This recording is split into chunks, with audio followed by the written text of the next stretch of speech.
Salut à tous et bienvenue dans Mes yeux me brûlent, l'émission qui parle de la littérature et plus précisément des bas-fonds littéraires et autres curiosités qu'on peut trouver dans vos bibliothèques. Aujourd'hui on va parler d'un livre où j'ai eu beaucoup de mal, je vais être honnête avec vous, c'était pas top, mais y a quand même des choses à dire. Générique, oui, on a un générique.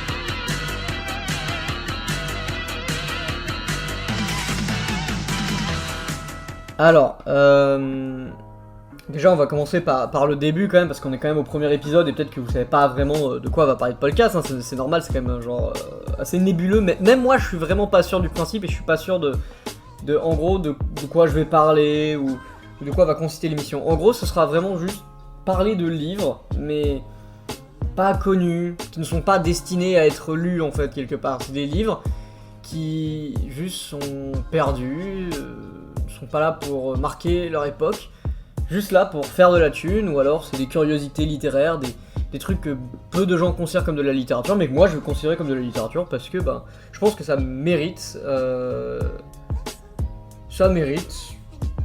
un coup d'œil, ça mérite d'être lu, tout livre mérite d'être lu en fait.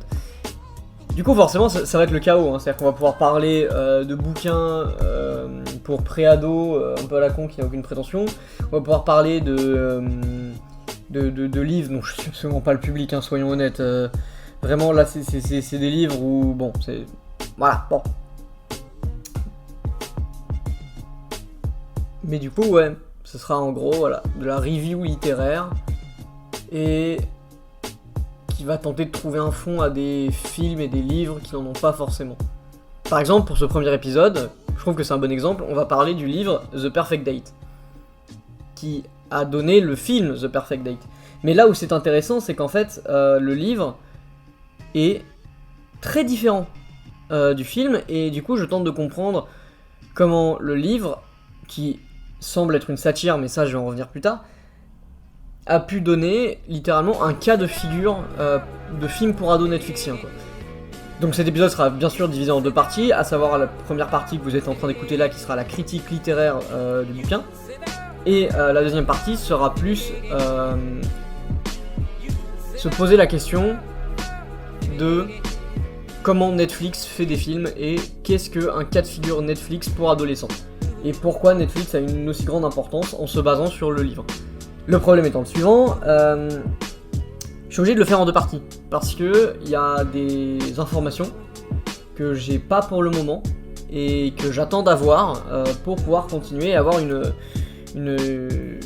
profondeur certaine d'analyse. Mais, bien sûr, c'est un autre débat ça, et on va pas partir là-dessus, vous l'avez compris du coup.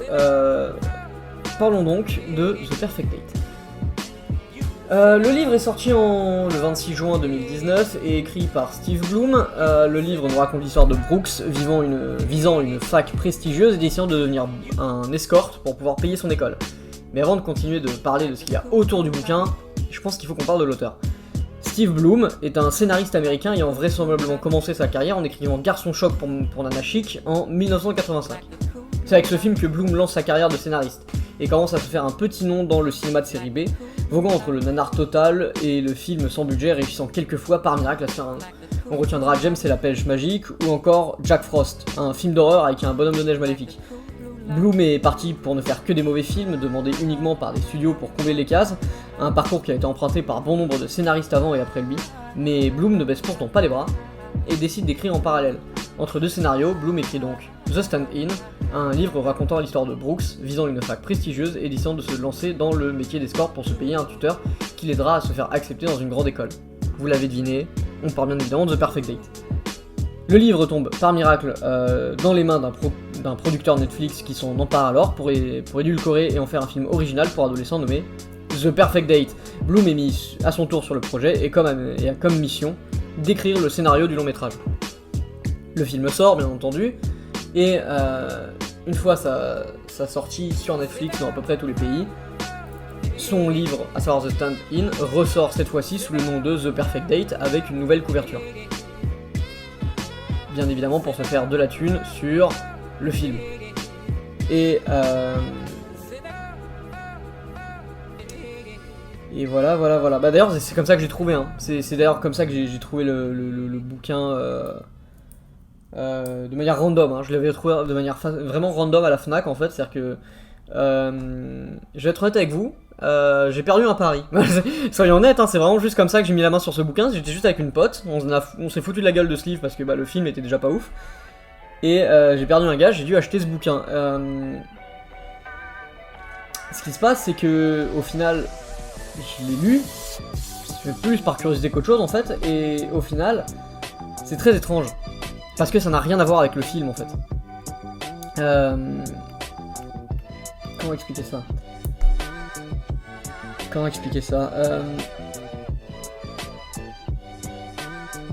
Le schéma est classique, hein. Le schéma est classique et l'histoire se suit à peu près de la même façon dans le film et dans la série. Enfin, dans le film et dans le bouquin. Par exemple, Brooke, du coup, est dans un lycée et s'en fait énormément pour son avenir. Il n'a qu'une seule envie, c'est de se barrer très loin dans une fac prestigieuse, loin de son père et de sa petite ville qu'il a en horreur. Mais pour ça, celui-ci travaille dans un restaurant snack avec son meilleur ami, Murph, afin de gagner un peu d'argent.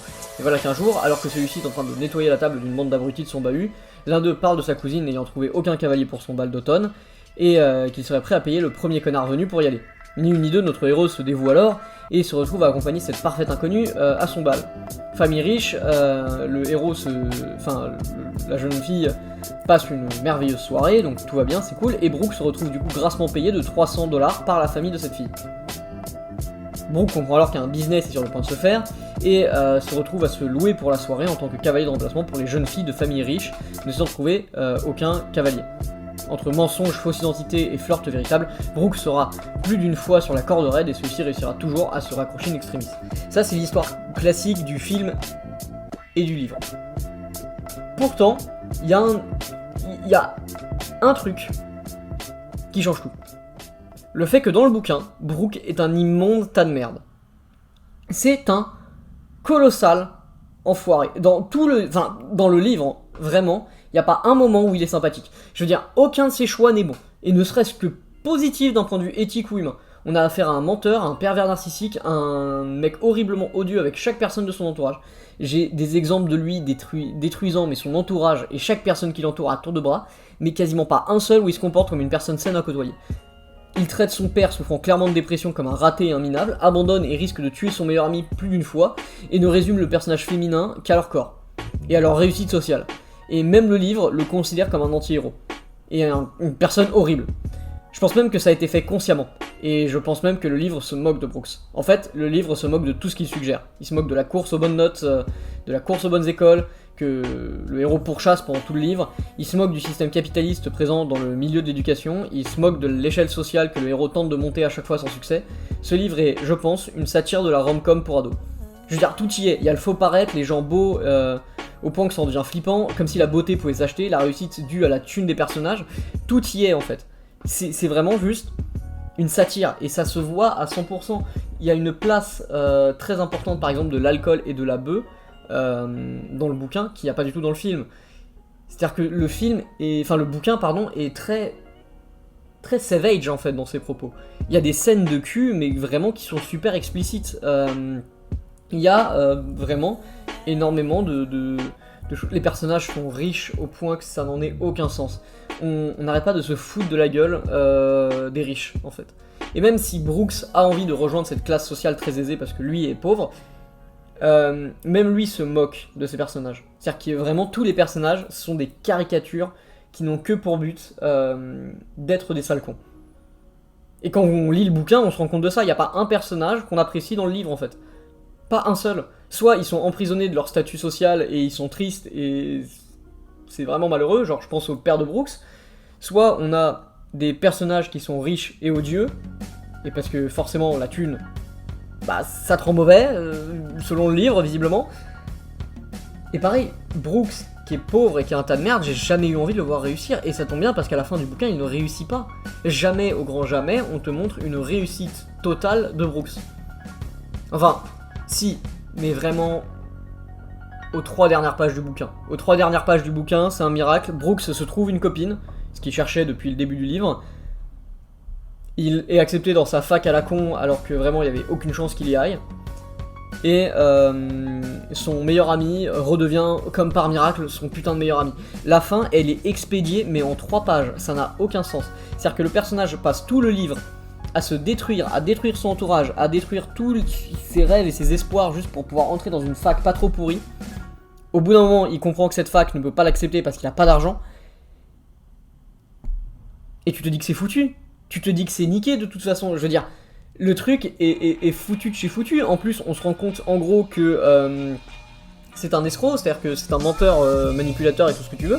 Et tout le monde s'en rend compte pendant une fête et tout le monde est du coup au courant que Brooks n'est pas riche, que Brooks est juste un pauvre mec du New Jersey qui vend qui se loue comme un proxénète, enfin comme un gigolo en fait. Et c'est juste triste, tu vois, c'est juste triste, mais en même temps t'es un peu heureux de voir que ce personnage a enfin ce qu'il mérite, à savoir une claque de la part de l'univers. Mais, même après ça, même après que tout le monde se rende compte que c'est un tas de merde, même après que son meilleur ami décide de ne plus jamais lui parler parce que c'est obviously quelqu'un de super toxique, même quand Célia, je crois que Célia s'en fout de Célia, vraiment c'est un personnage qui est tellement random, c'est-à-dire que vraiment il est random as fuck, c'est pitoyable quoi, les personnages féminins sont vides au possible, hein. C'est-à-dire que vraiment genre c'est incroyablement vide la manière dont les personnages sont écrits, mais ça c'est un autre débat. Le personnage aurait du mal finir. Et je sais pas pourquoi il y a eu une happy ending, puisque visiblement il y avait cette envie de faire en sorte que le personnage s'en sorte pas. Et qu'il aille dans sa fac de merde, et qu'il arrête de prendre ses désirs pour des réalités, et qu'il arrête de se prendre pour un seigneur en fait. Et non, parce qu'à la fin il est quand même accepté à Columbia, qui est la fac qu'il vise. Donc tout le truc du bouquin ne sert à rien. Tout l'avancement du personnage qui perd tout petit à petit à cause de la façon dont il est, vraiment de la façon dont il traite les gens, parce qu'il traite les gens comme de la merde pendant tout le livre, et petit à petit ça l'emmène vers une chute totale, à savoir genre vraiment, voilà, bah t'as traité tes potes comme de la merde, bah voilà, tu vas aller dans une université de merde, tu vas rester dans ton trou, dans ton trou paumé du New Jersey à la con, et voilà, gros chat dans ta gueule. Et c'est tout ce qu'on a envie en tant que lecteur. Tout ce qu'on veut voir, c'est lui qui se casse la gueule. Et même si on tente de te faire croire que le personnage évolue, que le personnage devient genre une meilleure personne, non, il ne devient jamais une meilleure personne. À la fin, le mec pécho, du coup Célia, qui est la seule personne avec qui il a été honnête. Et encore même pas, je suis sûr que je peux trouver plein de moments où il a été nocif avec Célia, parce que c'est un connard en fait. La logique c'est que, oui regarde, quand tu es sincère, tu peux pécho, et puis, regarde, quand tu es sincère, et ben voilà, tu as une relation saine et épanouie. Sauf que non, le personnage est jamais sincère, et même s'il l'avait été, il reste toxique parce qu'il est odieux. Il est odieux, hautain et mégalomane, c'est insupportable de suivre ce connard. C'est un enfer, et même quand il est honnête avec ceux qui l'entourent, c'est quand même un tas de merde. Il a tenté de buter son meilleur ami juste pour se faire passer pour un sauveur et être mieux accepté à Columbia. C'est quel genre d'enfoiré qui tente de noyer son meilleur ami juste pour être accepté dans une fac? C'est quel genre de tas de merde, tu vois? C'est scandaleusement bas en fait, la manière dont ce personnage se comporte. Et le pire c'est qu'on serait prêt à lui donner raison, puisque toutes les personnes qui jugent comme des enfoirés, comme des tas de merde, le bouquin te présente ces personnages comme des idiots. C'est-à-dire que pendant tout le bouquin, Brooks te dit regardez à quel point je suis plus intelligent que la masse des hommes, et quand tu lis, oui, les autres personnages ils sont stupides. Tu peux pas voir ça autrement, et c'est ça qui est chiant, c'est qu'en fait le bouquin à la fois donne raison à Brooks et ne donne pas raison à Brooks, et c'est très étrange. On dirait que l'auteur danse sur deux musiques en même temps. En fait, imaginez que je prenne genre par exemple, je sais pas moi, la Macarena, et de l'autre côté Painted Black de Rolling Stone, et que je joue les deux en même temps et que je vous demande de danser sur les deux en même temps. Vous pouvez pas. Vous pouvez pas, et ben le bouquin c'est pareil, tu peux pas faire en sorte que soit Brooks comprenne de ses erreurs, comprenne que c'est un tas de merde et évolue et est une meilleure personne, et en même temps faire en sorte que Brooks soit le plus intelligent du bouquin. Ça peut pas être fait comme ça, c'est juste en fait une ode à la mégalomanie de Brooks, et c'est infiniment gênant. Et honnêtement c'est compliqué. C'est compliqué de s'attacher à des personnages quand ils sont tous des tas de merde possibles. C'est-à-dire que là, on a vraiment juste... Alors, bien évidemment, soit c'est des greluches sans cervelle qui sont obnubilés par le cul, soit c'est des connards, mais vraiment avec genre 3 brain cells, tu vois, qui juste, pareil, sont obsédés par le cul et qui veulent juste à tout prix baiser, en fait. C'est genre... juste ça. Genre juste ça, y a pas de... Le rapport avec la sexualité dans ce bouquin, elle est pitoyable en fait. C'est-à-dire que vraiment, tout le monde veut baiser avec tout le monde, et en même temps t'es en mode... je sais pas, c'est gênant en fait. C'est vraiment gênant parce que personne n'arriverait à pécho comme... Si j'utilisais les mêmes techniques que Brooks utilise dans le bouquin, pour tenter de pécho, je peux vous assurer que là actuellement je serais déjà genre... avec 3 procès au cul, en train de suivre un séminaire contre le harcèlement sexuel en fait. Parce que Brooks passe son temps à harceler sexuellement les meufs. Pareil pour son meilleur ami, le Murph en fait. Le Murph, on te présente comme un mec accro, mais vraiment à la bœuf. Et qui, pareil, juste passe son temps à mater le cul des meufs en fait. Et le pire, c'est qu'il arrive à pécho à la fin, ce connard. Pourquoi, enfin, je veux dire, pourquoi donner une réussite à des personnages que visiblement tu n'aimes pas ? Et là, c'est comme une question que je pose à l'auteur, parce que visiblement l'auteur n'aime pas ces personnages, à part Brooks, parce que forcément, quand tu prends un personnage principal et que tu écris ton livre à la première personne, forcément tu te mets à la place du personnage principal. Donc soit ton personnage principal est autobiographique, soit tu te mets à la place de ce personnage et du coup tu comprends comment il pense, et du coup tu mets également de toi-même en fait. Mais dans tous les cas, il y aura toujours de toi-même quand tu écris à la première personne. Et là, visiblement, en dehors de Brooks, ce sont tous des personnages affreusement stupides. Et même Brooks c'est affreusement stupide, sauf que vu que tu vois ses pensées, t'as l'impression que c'est moins stupide. Alors que si, ses choix sont odieux quoi. C'est-à-dire que, par exemple, il y a un moment où, il y a juste un moment où le mec est dans le métro à se toucher les parties intimes, tout en faisant des vieux bruits immondes. J'invente rien, ok ? Ce passage est dans le livre. Il y a un passage dans le bouquin où littéralement notre personnage principal est le mec chelou qui se touche dans le métro en fait. C'est pas un héros ça, c'est pas un personnage auquel je dois m'identifier, c'est pas un personnage que j'ai envie de voir réussir, et c'est pas un personnage genre attachant. Et ça me paraît évident, tu peux faire des personnages qui sont pas attachants, il suffit juste de lire le Bel Ami de Maupassant, il suffit de lire le Château de Kafka, n'importe quel autre bouquin comme ça, où le personnage principal est un tas de merde, et ça passe. Pourquoi les gens adorent BoJack Horseman ? Parce que le personnage est un tas de merde, mais il est relatable, et surtout, il ne tombe jamais, genre, sur ses pattes. La fin de BoJack Horseman, elle est affreuse, BoJack il fait de la tôle quand même. BoJack ne s'en sort pas bien, et là, le problème avec ce livre, c'est que le personnage principal s'en sort bien. Parce qu'il faut une happy ending en fait. Et tout ce qui semble être une satire, bien évidemment, du film pour ados, puisque tous les personnages sont caricaturaux, toutes les scènes sont genre entre la gênance et... Ça se veut drôle, mais c'est gênant. Et c'est compliqué, du coup. C'est bizarre. C'est très bizarre, en fait. J'arriverais vraiment pas à me situer avec ce bouquin. C'est juste, genre, vraiment... des heures de ma vie que j'ai perdu à lire un bouquin qui méritait pas vraiment mon attention.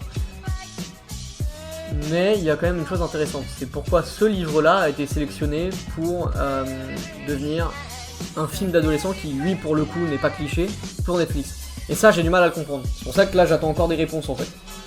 J'attends d'avoir vraiment... Enfin, pour être honnête, en fait, j'ai contacté l'auteur. Je refusais de croire que l'auteur avait écrit ça, genre au premier degré. Il y avait forcément du second degré, il y avait forcément quelque chose derrière. Je refusais de penser que le mec avait écrit ça vraiment avec toute sa tête. Je refusais ça. Donc du coup, je lui ai envoyé un mail en fait. Et j'attends du coup sa réponse, qui, je l'espère, va m'aider à comprendre pourquoi c'est ce livre qui a été sélectionné par Netflix pour faire un film pour teenage en fait. Après, bien évidemment, j'ai été respectueux avec lui, vu que c'est aussi lui qui a écrit le scénario du bouquin. Et je compte à comprendre comment le mec a pu écrire à la fois un scénario très scolaire, très protocoral, et d'un autre côté, écrire ce livre qui est ultra borderline, puisqu'il y a du cul, il y a de la bœuf, il y a plein de passages où Brooks est complètement défoncé, quoi. Et pourtant, on n'a aucune trace de ça dans le film. Enfin, c'est vraiment des énormes changements, et je me demande, est-ce que l'auteur a dû sacrifier ce pourquoi il a écrit le bouquin, pourquoi il a écrit ce bouquin à la base, parce que c'est le seul livre qu'il a écrit. Et je le rappelle, il l'a écrit avant le film, hein. Je tiens à le rappeler ça quand même, parce que à la base je pensais que c'était un film, enfin c'était genre un film puis on a sorti le bouquin après, mais non, c'est vraiment genre ce bouquin qui a donné naissance au film avec Noah Centineo, tu vois. Donc c'est genre, et pareil, pourquoi prendre littéralement un acteur BG pour jouer Brooks alors qu'à mon sens il doit pas être beau ce mec. Je veux dire, en tout cas il doit pas ressembler à ça, c'est pas genre... Je sais pas, c'est vraiment weird. C'est vraiment étrange, il me faut plus de réponses. Mais en attendant, vous l'avez compris, ne lisez pas ce livre. Vraiment, juste ne lisez absolument pas ce livre, c'est un enfer, c'est affreusement misogyne, Bon, en vrai, c'est bien écrit, il y a des formulations que j'aime beaucoup. Mais voilà, c'est juste un bouquin qui... n'est là que pour se foutre de la gueule de lui-même. Mais, comme l'avait dit Karim Debache, si je dessine un sphinx en sachant pertinemment que ce sphinx sera très laid, et que je sache pertinemment que mon dessin est immonde, ça ne fera pas un beau dessin. Et ben là c'est pareil. Même si c'est du second degré, parce que obviously le bouquin est pris au second degré, même si c'est du second degré, ça n'en fait pas pour autant un bon livre où je prends du plaisir à suivre le personnage principal. Je prends pas de plaisir à voir le personnage principal humilié et lâché, et chaque autre personnage. J'éprouve pas de plaisir à juste voir le personnage principal tenter de tuer son meilleur ami, mentir éhontément à la meuf qui veut pécho, parce que en plus, son love interest pendant tout le bouquin, c'est le personnage de Shelby, et pareil, Shelby, il est juste là pour dire à quel point elle est bonne et à quel point il veut la baiser. Et c'est tout. Il n'y a pas de love interest dans ce bouquin, c'est juste Brooks qui pendant tout le livre va t'expliquer en long, en large et en travers comment il a envie de tartiner Shelby, comment Shelby il veut lui faire du sale, et c'est tout. Il n'y a pas d'amour là-dedans, il n'y a pas de love interest, il n'y a pas de moment un petit peu romantique ou quoi que ce soit, non, que du cul, ok, c'est que du cul, rien, jamais. Le personnage principal est juste un sociopathe qui n'a aucun sentiment si ce n'est juste baiser. Ok, c'est juste le cul et rien d'autre. Le cul, ma personne et rien d'autre. Ce bouquin a été littéralement écrit par Serge Gainsbourg. Ce bouquin a été écrit par Serge Gainsbourg en fait. Je vois pas d'autre alternative, ce livre est affreux. Mais voilà,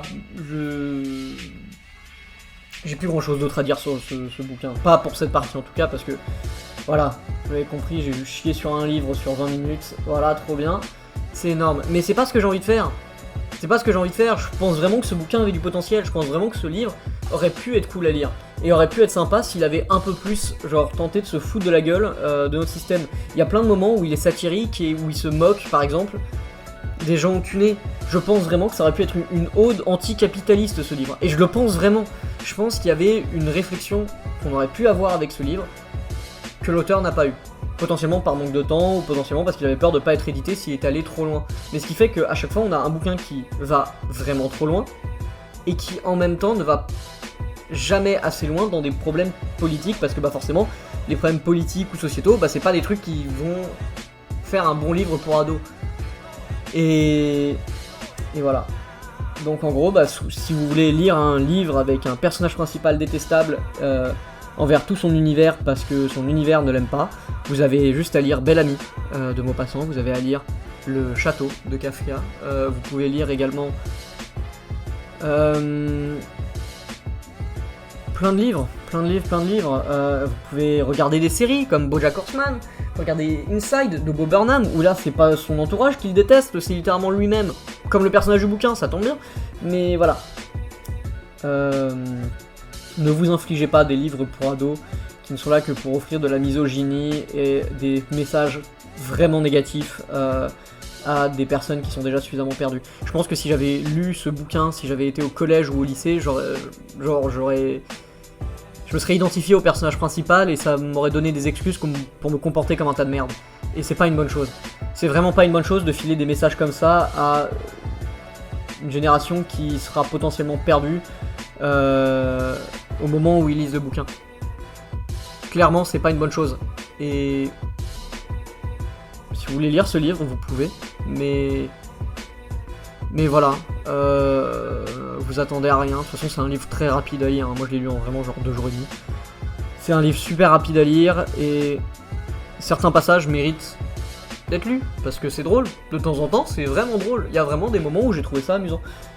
Et le style de l'auteur est vraiment pas dégueulasse. J'ai vraiment envie de voir ce que l'auteur peut écrire d'autre s'il avait plus de liberté. Et s'il pouvait se permettre d'écrire de manière un peu plus borderline. Au lieu de se cantonner à de la littérature pour adolescentes, parce que clairement, bah, t'es plus un ado, mec.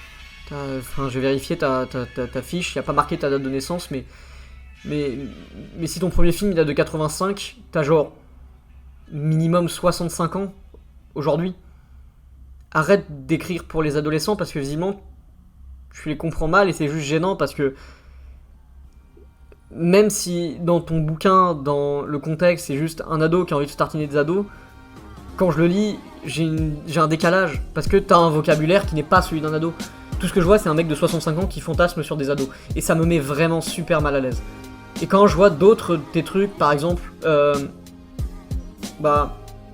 Jack Frost, par exemple, qui est un film que t'as écrit dans les années 90, c'est gênant. La scène du viol est gênant dans Jack Frost. La scène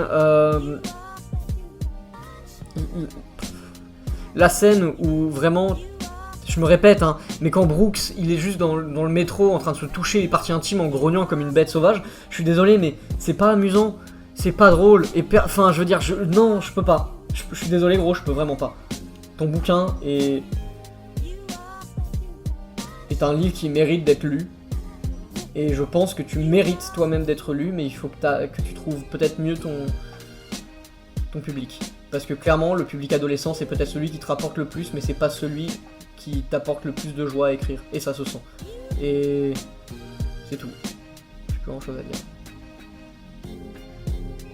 Voilà. Écoutez, c'était le premier épisode de Mes yeux me brûlent. J'espère que vous avez kiffé. Comme je vous l'ai dit, c'est chaotique. Hein. Le style de l'émission va énormément changer. Là, c'est un one shot. C'est-à-dire que là, tout ce que j'ai dit, je l'ai dit, mais vraiment en prenant à peine quelques notes ou quoi. Le prochain épisode sera bien évidemment bien plus structuré et il sera écrit. Hein. En fait, le prochain épisode sera potentiellement écrit parce que il y aura des choses à dire, notamment sur Netflix, notamment sur la moyenne d'âge des gens qui regardent du Netflix. Pourquoi Netflix s'est imposé auprès de ma génération, ce sera, voilà, c'est un épisode que j'ai vraiment envie de faire et que je ferai, mais à mon avis, je vais devoir structurer ça. Là, c'était vraiment à la one again parce que je voulais en finir le plus rapidement possible avec ce film et ce livre, pardon. Et voilà, là, c'était clairement juste une review à chaud, clairement à chaud, d'un livre qui méritait pas d'être lu. Mais, il y aura d'autres épisodes sur des bouquins qui seront potentiellement plus intéressants. On peut pas savoir en fait. C'est-à-dire que, forcément, vu que c'est les bas-fonds de la littérature, c'est des livres que personne n'a vraiment envie de lire. Mais je pense sincèrement que dans les futurs épisodes, on explorera potentiellement peut-être des livres ou d'autres formats littéraires, on peut pas savoir, qui seront peut-être plus intéressants à analyser. Ça peut être fun. On verra bien. Ça peut être cool. Sur ce, voilà, n'hésitez pas à me suivre sur Instagram,